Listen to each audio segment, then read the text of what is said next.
অনেকে মনে করে জান্নাত জাহান্নাম বানানো আছে শুধু যে ঢোকবো না, আপনি দুনিয়ায় যা করবেন ওইটা দিয়ে হয় জান্নাত তৈরি হবে অথবা জাহান্নাম তৈরি হবে। নবীজি মেরাজের রাতে গিয়ে দেখলেন কিছু ফেরেশতারা একতলা দুইতলা গেটে বসে আছে, ইট বালি সিমেন্ট হাতে নেই। ডাক দিয়ে বলে, ইয়া আখি জিবরাইল, হে ভাই জিবরাইল, এরা কারা? এরা কাজ না করে বসে আছে। হযরত জিবরাইল বলে, হে নবী, এরা আপনার উম্মতের ওই সমস্ত কর্মচারী, আগে উম্মতগুলো ভালো ভালো কাজ করতো, এইজন্য এদের হাতে ইট বালি সিমেন্ট আসতো। এই বগুড়ার ভাটার ইট না, ওটা জান্নাতের ইট। আপনি দুনিয়ায় একবার সুবহানাল্লাহ বলেছিলেন, একটা মানুষকে সাহায্য করেছিলেন, ওইটা ইট হয়ে ফেরেশতাদের হাতে গেছে, ওইটা দিয়ে ওরা ঘর বানিয়েছে। হে নবী, ওরা এখন ভালো কাজ করা ছেড়ে দিয়েছে, এইজন্য ফেরেশতাদের হাতে ইট বালি আর আসে না, ওরা গাঁথবে কি দিয়ে? এজন্য পড়ে আছে একতলা হয়ে। এখন যদি আপনি মারা যান, আর যাওয়ার পরে দেখেন যদি ঘর হয়েছে কিন্তু ছাদ নেই, থাকবেন কি? সুতরাং যতটুকু হায়াত আছে, আজকের হায়াতটা কি ওই কোথায় জানাবে? আমরা যেন আজকের হায়াতটা থেকে কিছু শিক্ষা নিয়ে দিতে পারি। কোন আয়াত থেকে কথা শুনতে হলে পাঁচটা বিষয় লক্ষ্য করা লাগে। তাফসীরে মাসারি আল্লামা সানাউল্লাহ পানিপতি লিখেছেন পাঁচটা বিষয় প্রথমে হিসাব করা লাগে। কয়টা? এক নাম্বার আয়াতের সঠিক তেলাওয়াত, দুই নাম্বার আয়াতের সঠিক অর্থ, তিন নাম্বার ঐতিহাসিক প্রেক্ষাপট, শানে নজরুল, চার নাম্বারের বাস্তব ব্যাখ্যা।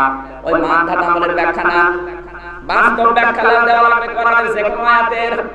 কারণ কি বলেন তো? কারণ 700 বছর 1000 বছর আগে যে তাফসীরগুলো লিখিত আছে ওগুলো ভুল ছিল না সঠিক ছিল, কিন্তু যুগের জ্ঞানের আলোকে বাস্তবতার চাহিদা অনুযায়ী ওই তাফসীর এখন চলবে না। এটা ডাক্তার সাহেব বসে আছে, 700 বছর 1000 বছর আগের লিখিত যে বই, ডাক্তারি বই, ওইটা পড়ে বললেন এখন ডাক্তার হয়, রোগী আরো মেরে ফেলবে। কথা বলছেন না কেন? এখন নতুন নতুন বই পড়ে ডাক্তার হওয়া লাগছে, কারণ এমন এমন রোগ আছে যেগুলো 700 বছর আগে ছিল। উদাহরণ দিতে গিয়ে আমি বলি মাঝে মাঝে, এই বাংলাদেশ থেকে যদি 200 বছর আগে কোন লোক মারা যায়, পরে যদি আপনি কবর থেকে তুলে আনেন, বাংলাদেশ ব্যাংকের সামনে দাঁড় করিয়ে দেন, 30 তলা ভবন থেকে চিন্তা করবে আল্লাহ বাস কই? কি বাস না হলে উঠতে পারবে? যে লোকটা 100 বছর আগে মারা গেছে, ওরে কবর থেকে তুলে আনেন, তখন তো বাস খুঁজবে না, চিন্তা করবে ঘরের সিঁড়ি আছে কিনা দেখি।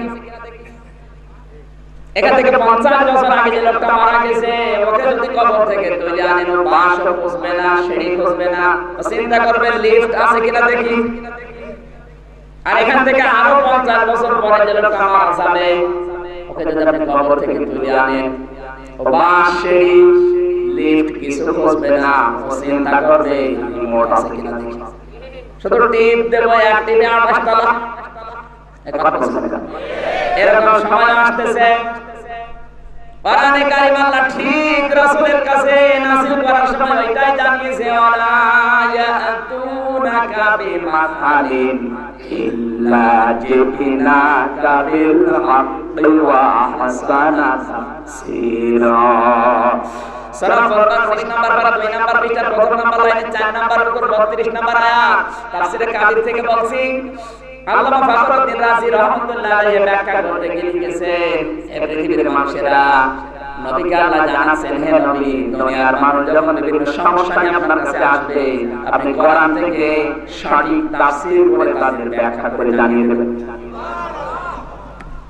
বাস্তবতার নিরিখে কোরআনে কারীমকে আপনাকে জনগণের সামনে তুলে ধরা লাগবে। ওই মানধাত আমলের তাফসীর যেগুলো আছে 700 বছর 1000 বছর 1200 বছর আগের লেখা, ওগুলো পড়ে যদি আপনি বোঝাতে চান, এই সাধারণ মানুষকে বোঝানো যাবে, কিন্তু যারা বিজ্ঞান গবেষণা করছে, যারা বিশেষ করে ডাক্তারি পড়ছে, ওদেরকে আপনারা সহজে বোঝাতে পারবেন না।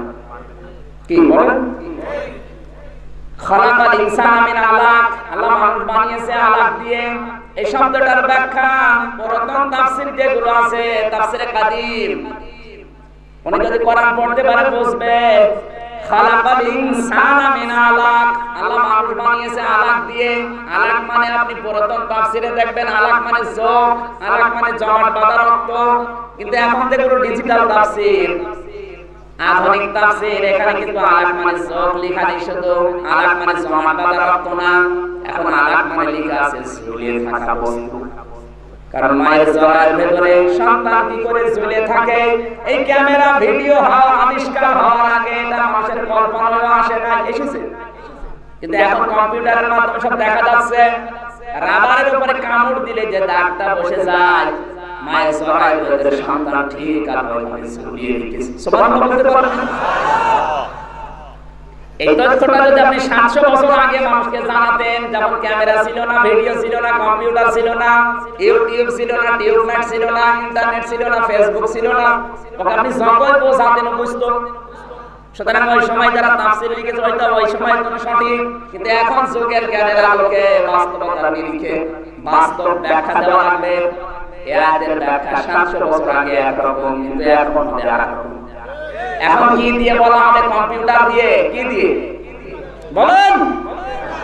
কোরআনে কারিমে আল্লাহ ১৫০০ বছর আগে একটা আয়াত দিয়েছেন, কি ওয়াইদু লাহুম মাস্তাতাতুম মিন কুওয়াতিন ওয়া মির রিবাতিল খাইরি তুরহিবুনা বিহি আদুওয়াল্লাহি ওয়া আদুওয়াকুম ওয়া আখারিনা মিন দুনিহিম। এদিকে তাকান।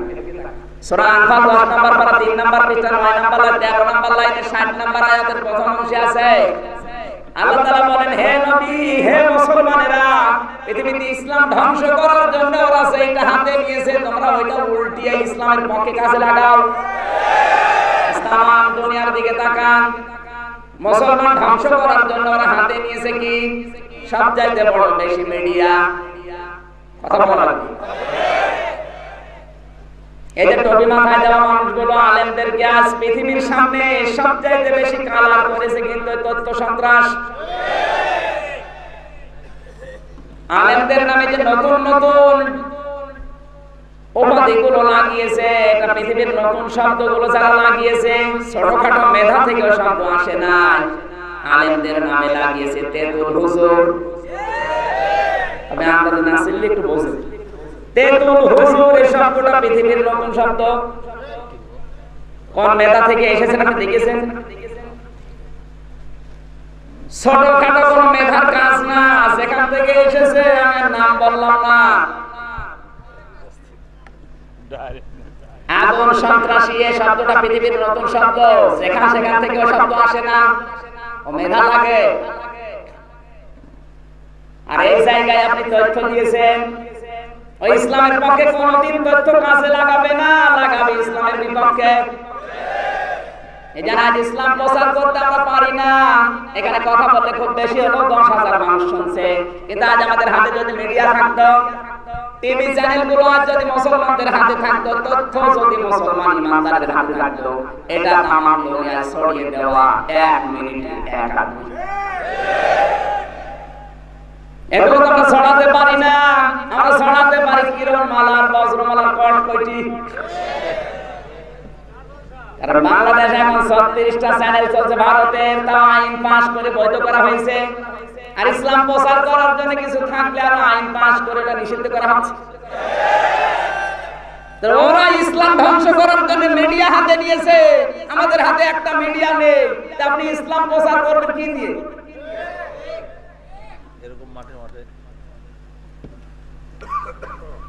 অনেক মানুষ আজ ফতোয়া বের করছে, এটা যদি আজ আমরা টিভির মাধ্যমে প্রচার করি, তাহলে হুজুরের চেহারা দেখা গোনার কাজ মেয়েদের জন্য, গোনা হবে, দরকার নেই, বাদ দেন। এরকম কথা দেশে বলে না? বাংলাদেশে যত হুজুর আছে, কাবা শরীফের ইমাম আব্দুর রহমান সুদাসির চাইতে বেশি শিক্ষিত, বেশি আল্লাহকে ভয় করে। কাবার ইমাম শুধু ইমামতি করে খায় তা না, মানে একজন ডক্টর, মক্কার বিশ্ববিদ্যালয়ের অধ্যাপক, ওই দেশের প্রধান বিচারপতি, আমরা মনে করি শুধু ইমামতি করে খায়। এই লোকটা যখন কাবা শরীফে বক্তব্য দেয়, কোন সেমিনারে কথা বলে, সঙ্গে সঙ্গে ওটা ইউটিউবে, টিউবনেটে, ইন্টারনেটে, ফেসবুকে ছেড়ে দিচ্ছে। ওনার নাম্বার আছে, আপনি যদি জানেন আপনি কথা বলতে পারবেন। উনি কি জানে না যে তামাম দুনিয়ার ২২৮টা রাষ্ট্র আছে, যদি ছড়িয়ে যায় আর মেয়েরা যদি আমার চেহারা দেখে, আমার গুনাহ হবে। কথা বলা লাগবে। উনি জানার পরে কেন ছেড়ে দিচ্ছে বলেন? অনেক ভালো করে জানে কাবা শরীফে বক্তব্য দিলে খুব বেশি হলো 70 লাখ মানুষ শুনবে শেষ। কিন্তু এটা যদি আমি ইন্টারনেটে দিতে পারি, আমার এই 1 ঘন্টার বক্তব্যটা তাম দুনিয়ায় 7,500 কোটি মানুষের কাছে ছড়িয়ে দিতে 1 সেকেন্ড সময় লাগে।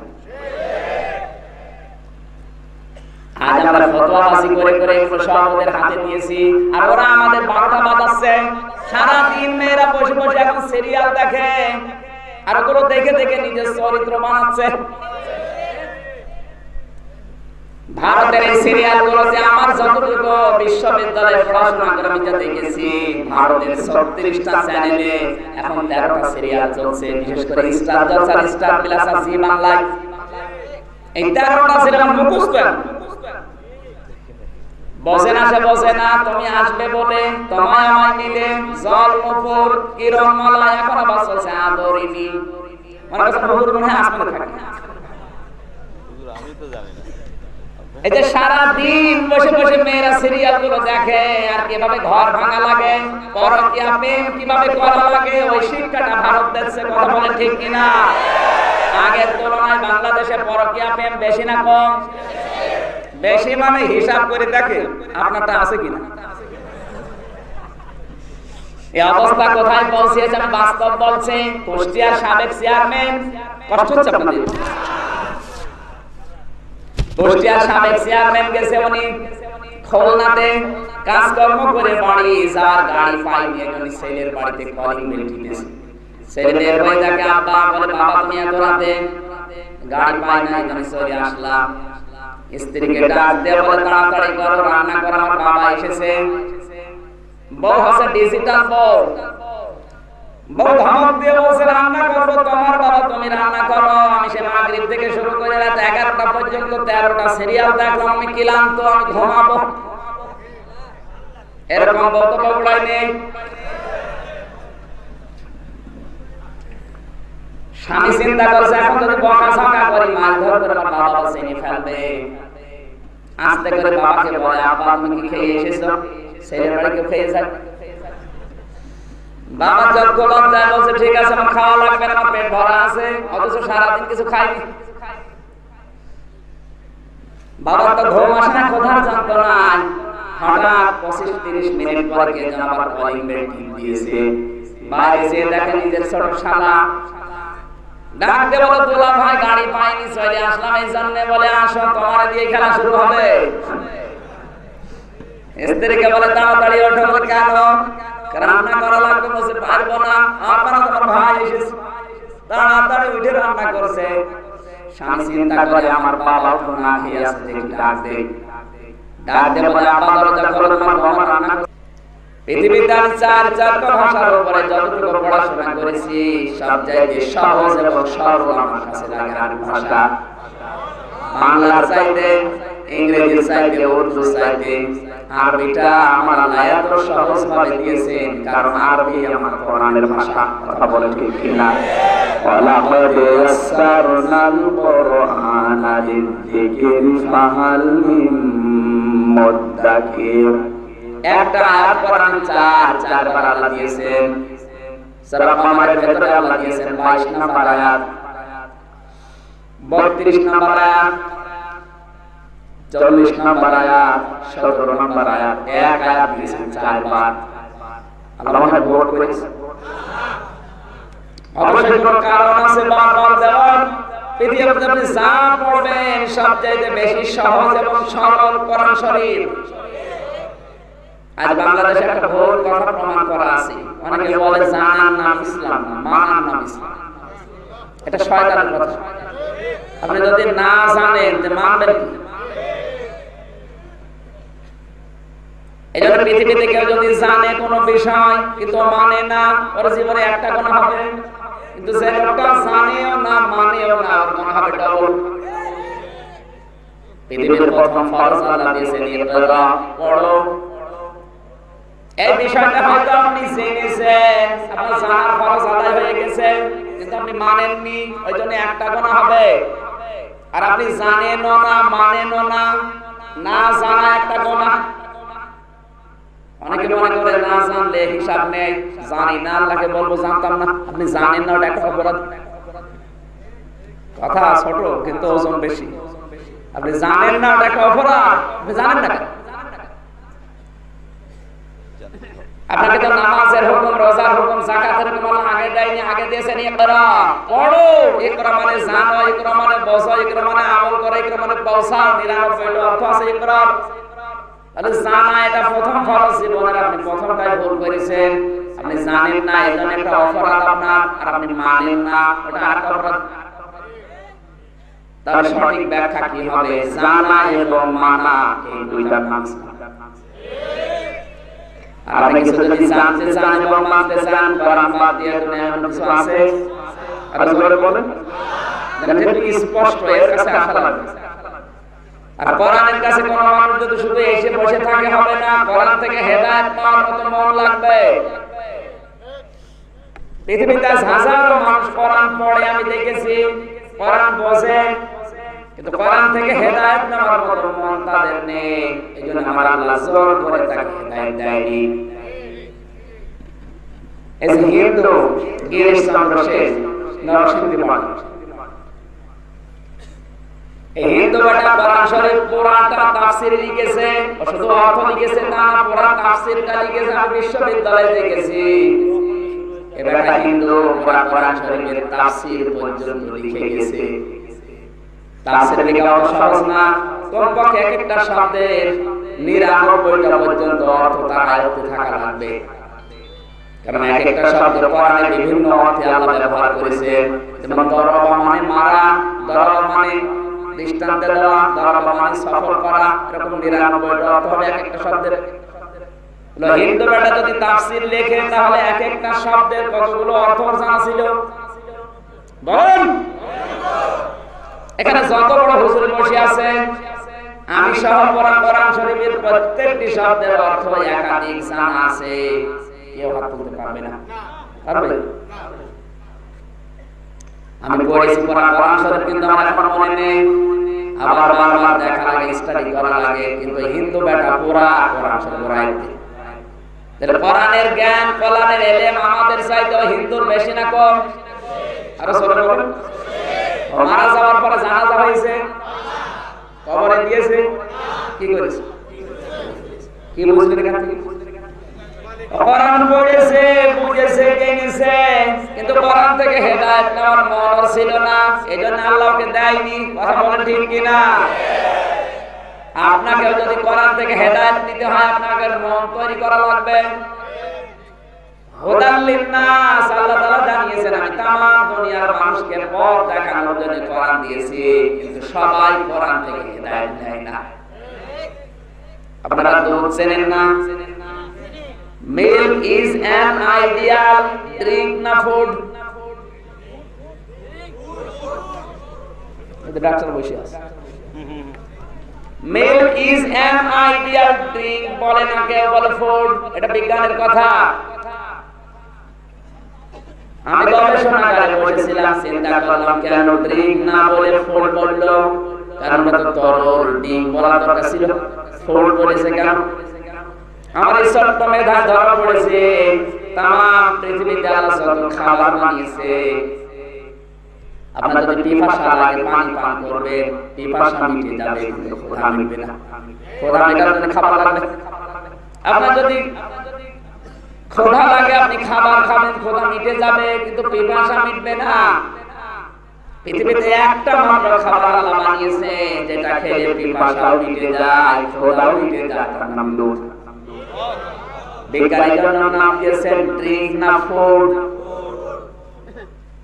কোন সন্তান পৃথিবীতে আসার পরে প্রথম যে দুধটা শাল দুধ বলে, বিজ্ঞানী তথ্য মাত্র দিয়েছে 215 বছর আগে, আর কোরআনে কারিমে তথ্য দিয়েছে 1500 বছর আগে। মা যারা এসেছেন সন্তান হওয়ার পরে যদি প্রথমে শাল দুধটা সন্তানকে দেওয়া হয়, যে টিকাগুলো এখন দেওয়া হচ্ছে 6টা, এই 6টা কঠিন রোগ থেকে আমার আল্লাহ সন্তানকে বাঁচিয়ে দেন। এটা জন্মের 6 মাস একাধারে যদি কোন সন্তানকে শুধু মায়ের বুকের দুধ খাওয়ান, ও সন্তান তত মোটা তাজা হবে। যে যত বেশি মায়ের দুধ পান করতে পারবে, সে তত বেশি মোটা তাজা হবে। কথা বলেন না? এখানে যারা আমরা বসে আছি, প্রত্যেকটি মানুষ মায়ের স্তন কমপক্ষে 2 থেকে 2.5 বছর পর্যন্ত আমরা পান করেছি। এক একটা সন্তান প্রতিদিন 1 পোয়া করে 8 বার করে দুধ পান করে 24 ঘন্টায়।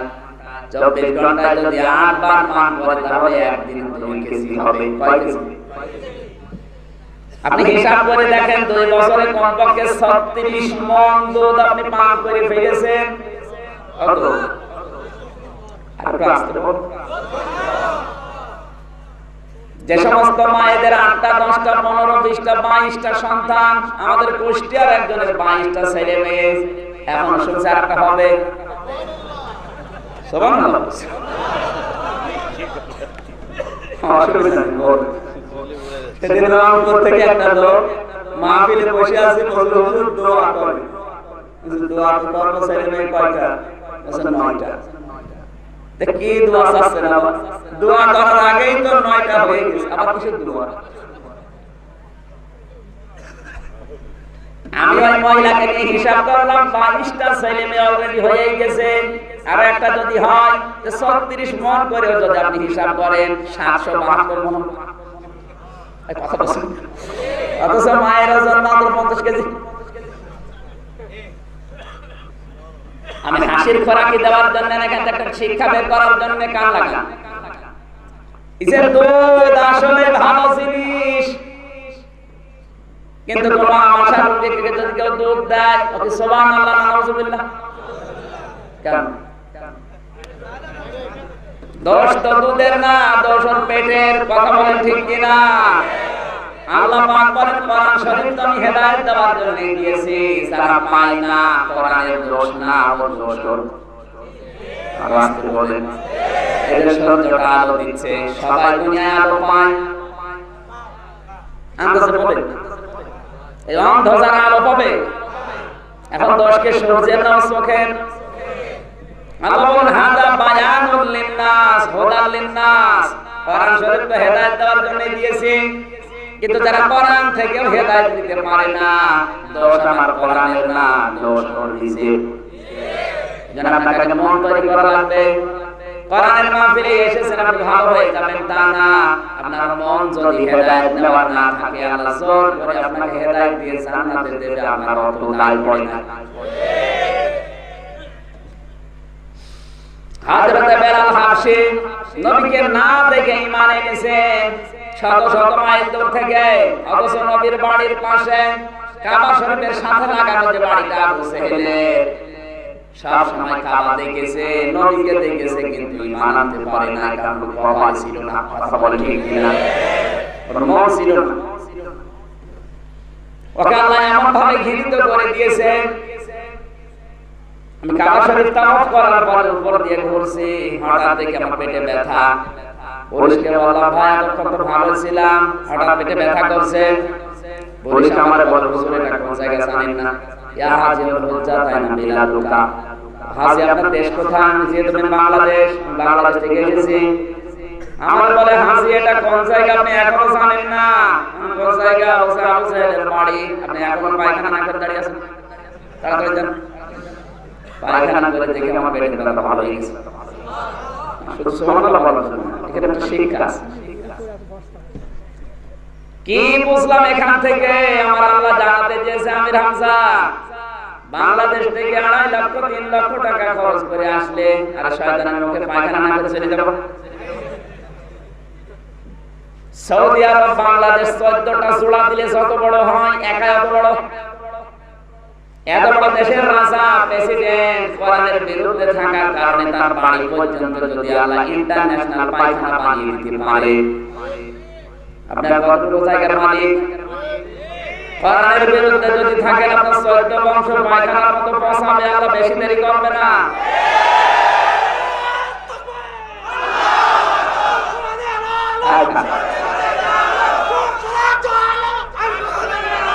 আমি আর নিচে নামলাম না, এর পরে যদি কেউ মনে করে আমি বুঝি না, আপনাকে আগে বোঝাচ্ছি, তারপর সামনে যাচ্ছি। এই জন্য আপনার মন আগে তৈরি করা লাগবে।